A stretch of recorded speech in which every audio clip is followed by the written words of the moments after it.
हाय, आप सभी का स्वागत है हमारे क्लास 9 के साइंस के chapter 2 is matter around us pure के पार्ट 1 में। हाउ डू वी जज whether milk, ghee, butter, salt, spices, mineral water और juice that we buy from the market are pure. हम कैसे आंकते हैं कि क्या हम बाज़ार से जो दूध, घी, बटर, नमक, मसाले, मिनरल वाटर या जूस खरीदते हैं वे शुद्ध हैं। Have you ever noticed the word pure written on the packs of these consumables? For a common person, pure means having no adulteration.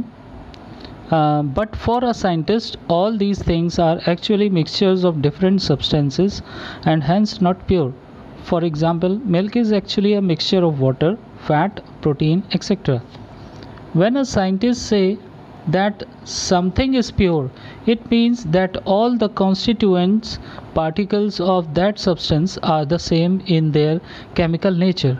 A pure substance consists of a single type of particle. In other words, a substance is pure, single form of matter.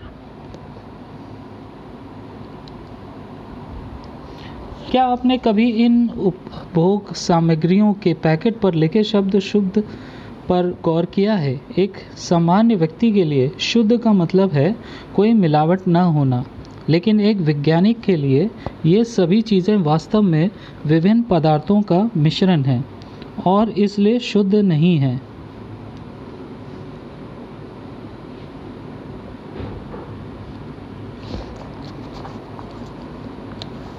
उदाहरण के लिए, दूध वास्तव में पानी, वसा, protein आदि का मिश्रण होता है।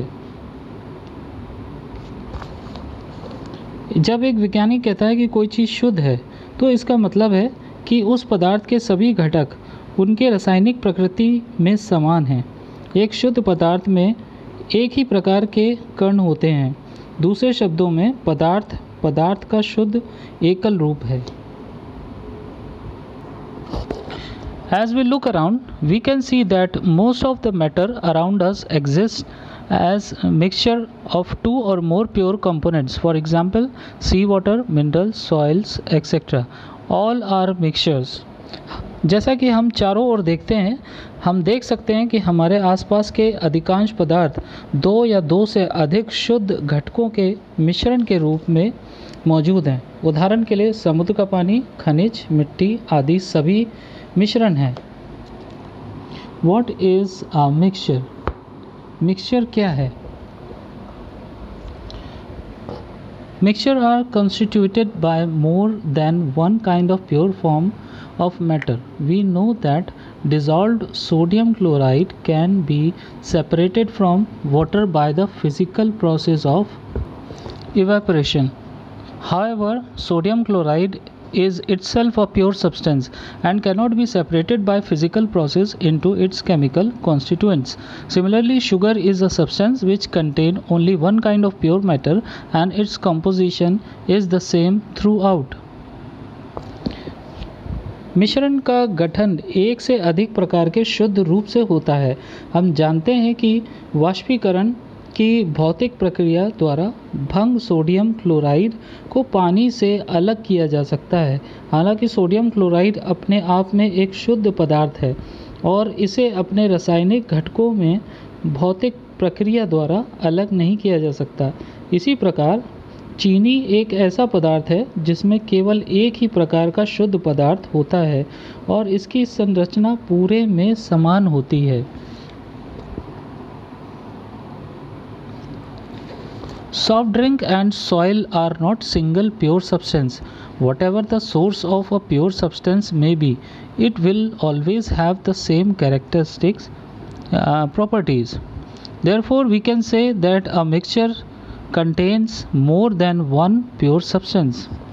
शीतल पेय और मिट्टी एकल शुद्ध पदार्थ नहीं है। शुद्ध पदार्थ का स्रोत जो भी हो, इसमें हमेशा समान गुण होते हैं।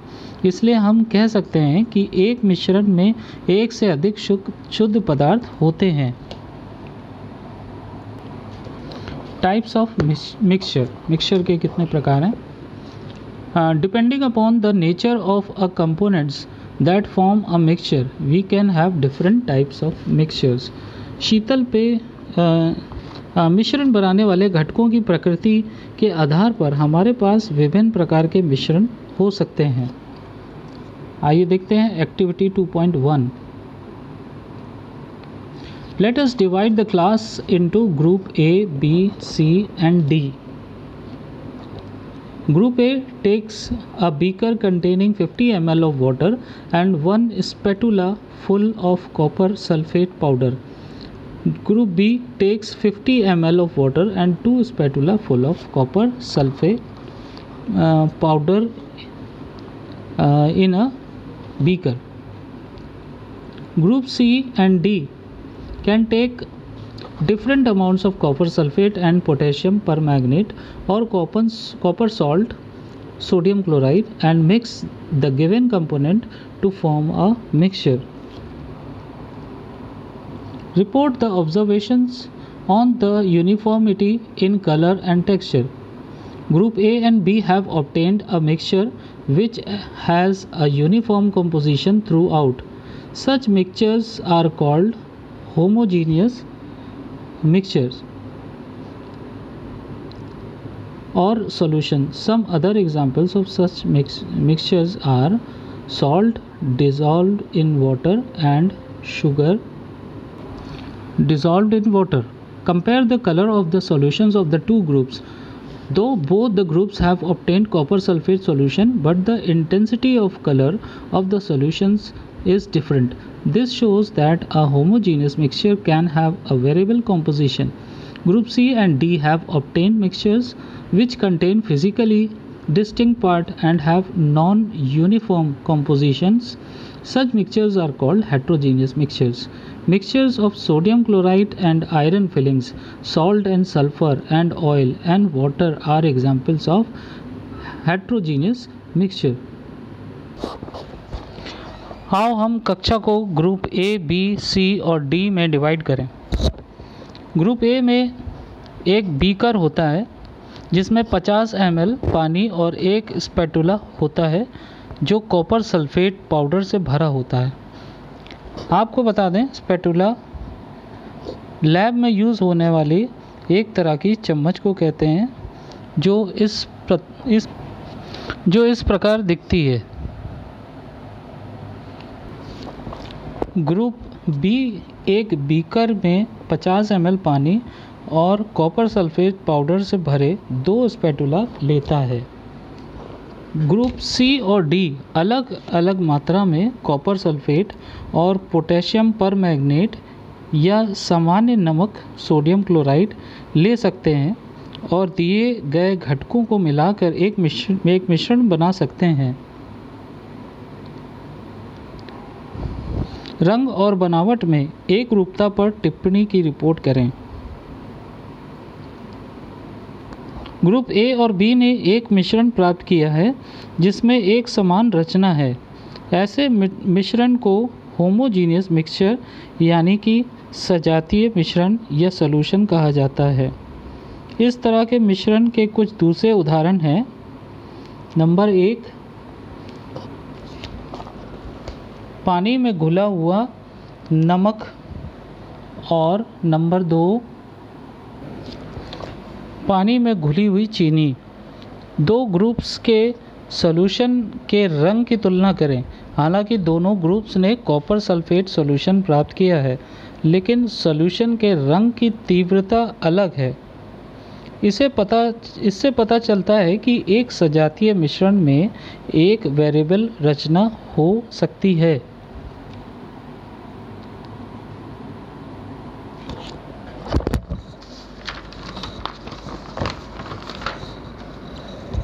ग्रुप सी और डी ने मिश्रण प्राप्त किए हैं जिनमें भौतिक रूप से अलग अलग हिस्से होते हैं और गैर समान रचनाएं होती हैं। ऐसे मिश्रण को हेट्रोजीनियस मिक्सचर कहा जाता है। सोडियम क्लोराइड और लोहे के बुरादे, नमक और सल्फर और तेल और पानी के मिश्रण हेट्रोजीनियस मिक्सचर के उदाहरण हैं। Activity 2.2. Let us again divide the class into 4 groups A, B, C and D. Distribute the following samples to each group. Few crystals of copper sulfate to group A, 1 spatula full of copper sulfate to group B, chalk powder or wheat flour to group C, few drops of milk or ink to group D. Each group should add the given sample in water and stir properly using a glass rod. Are the particles in the mixture visible? Direct a beam of light from a torch through the beaker containing the mixture and observe from the front. Was the path of the beam of light visible? Leave the mixture undisturbed for a few minutes and set up the filtration apparatus in the meantime. Is the mixture stable or do the particles begin to settle after some time? Filter the mixture. Is there any residue on the filter paper? Discuss the result and form an opinion. Group A and B have got a solution. Group C has got a suspension. Group D has got a colloid solution. आओ हम एक बार फिर class को 4 groups में बांटें A, B, C and D. प्रत्येक group को निम्नलिखित sample वितरण करें. ग्रुप ए के लिए कॉपर सल्फेट के कुछ क्रिस्टल्स, ग्रुप बी के लिए कॉपर सल्फेट से भरा एक स्पैटुला, ग्रुप सी के लिए चाक पाउडर या गेहूं का आटा, ग्रुप डी के लिए दूध की या इंक की कुछ बूंदें.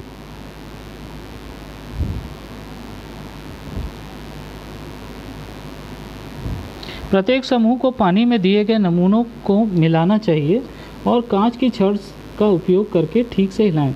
क्या मिश्रण में कण दिखाई दे रहे हैं?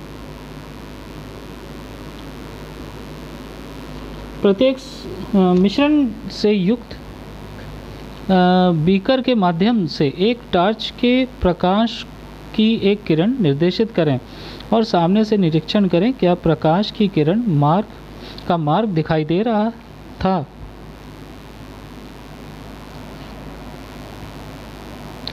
मिश्रण को कुछ मिनटों के लिए छोड़ दें और इस बीच फिल्ट्रेशन अपरेटस सेट कर लें. क्या मिश्रण स्थिर है या कण के कुछ समय बाद जमने लगते हैं?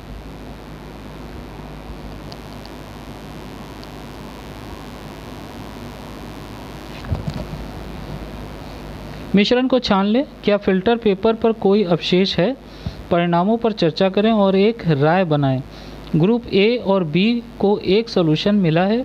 ग्रुप सी को सस्पेंशन मिल गया है. सस्पेंशन का यह मतलब है कि लिक्विड में कणों का फैला होना. ग्रुप डी को कोलाइड सॉल्यूशन मिला है. कोलाइड सॉल्यूशन में एक सॉल्यूशन और एक ठीक निलंबन के बीच के गुण होते हैं.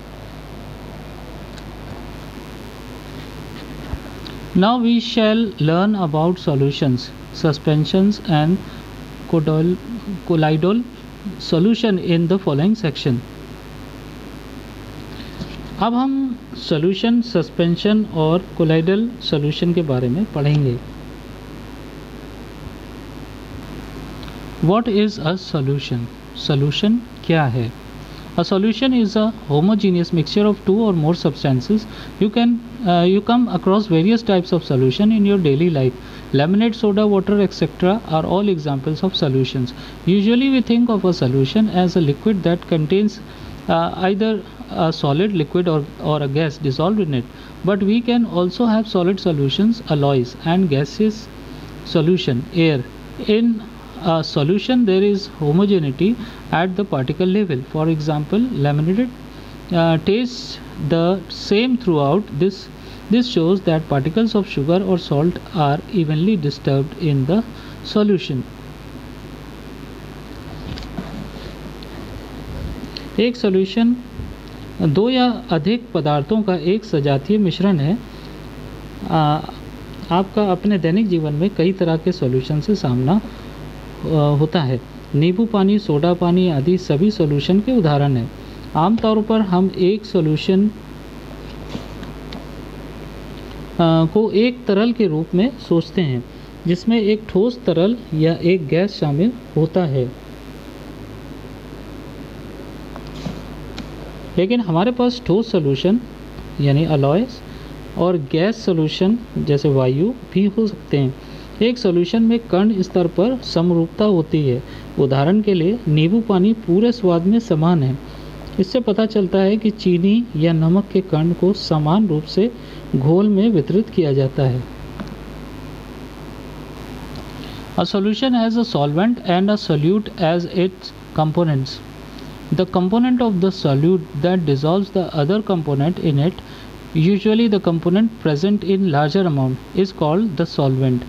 The component of the solution that is dissolved in the solvent, usually present in lesser quantity, is called the solute. एक सॉल्यूशन में इसके घटकों के रूप में एक सॉल्वेंट और एक सॉल्यूट होता है। किसी भी घोल या मिश्रण में घुले पदार्थ को सॉल्यूट कहा जाता है, जबकि दूसरे लिक्विड, सॉलिड या गैस को घोलने वाले लिक्विड या गैस को सॉल्वेंट कहा जाता है। आइए अब एग्जांपल्स देखते हैं। Number 1, a solution of sugar in water is a solid in liquid solution. In this solution sugar is the solute and water is the solvent. पानी में चीनी का एक घोल तरल घोल में ठोस होता है। इस घोल में चीनी सॉल्यूट है और पानी सॉल्वेंट है।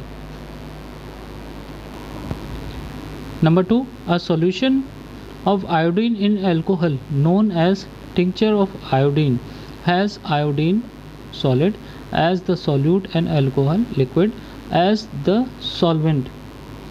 शराब में आयोडीन का एक घोल जिसे टिंक्चर ऑफ आयोडीन के रूप में जाना जाता है में सॉल्यूट के रूप में आयोडीन सॉलिड और सॉल्वेंट के रूप में अल्कोहल लिक्विड होता है। Aerated drinks like soda water etcetera are gas in liquid solutions. This contains carbon dioxide gas as solute and water liquids as solvent. Air is a mixture of gas in gas. Air is a homogeneous mixture of a number of gases. Its two main constituents are oxygen 21% and nitrogen 78%. The other gases are present in very small quantities. Aerated drinks, जिसे हिंदी में वतित पेय भी कहा जाता है, यानी कि gas से भरा पेय पदार्थ जैसे सोडा वाटर आदि तरल घोल में गैस होते हैं। इनमें सॉल्यूट के रूप में कार्बन डाइऑक्साइड गैस और सॉल्वेंट के रूप में पानी तरल होता है। वायु गैस में गैस का मिश्रण है। वायु कई गैसों का एक सजातीय मिश्रण है। इसके दो मुख्य घटक हैं, ऑक्सीजन 21% और नाइट्रोजन 78%। अन्य गैसें बहुत कम मात्रा में मौजूद हैं। Properties of a solution. A solution is a homogeneous mixture. The particles of a solution are smaller than 1 nm in diameter, so they can not be seen by naked eyes. Because of very small particle size, they do not scatter a beam of light passing through the solution, so the path of light is not visible in a solution. The solution particles cannot be separated from the mixture by the process of filtration. The solute particles do not settle down when they undisturbed. That is, a solution is stable.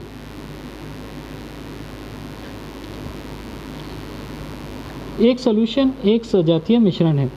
एक घोल के कण व्यास में 1 nm से छोटे होते हैं, यानी 10 डिग्री मीटर से छोटे होते हैं, इसलिए इन्हें नग्न आँखों से नहीं देखा जा सकता। बहुत छोटे कण आकार के कारण वे सॉल्यूशन से गुजरने वाले प्रकाश की किरण को नहीं बिखेरते हैं, तो प्रकाश का मार्ग एक सॉल्यूशन में दिखाई नहीं देता। फिल्ट्रेशन यानी छानने की प्रक्रिया द्वारा सॉल्यूट कणों को मिश्रण से अलग नहीं किया जा सकता। सॉल्यूट कण तब भी नीचे नहीं बैठते जब उन्हें अछूता छोड़ दिया जाता है, अर्थात सॉल्यूशन स्थिर होता है। आज का वीडियो यहीं तक। सब्सक्राइब करना ना भूलें।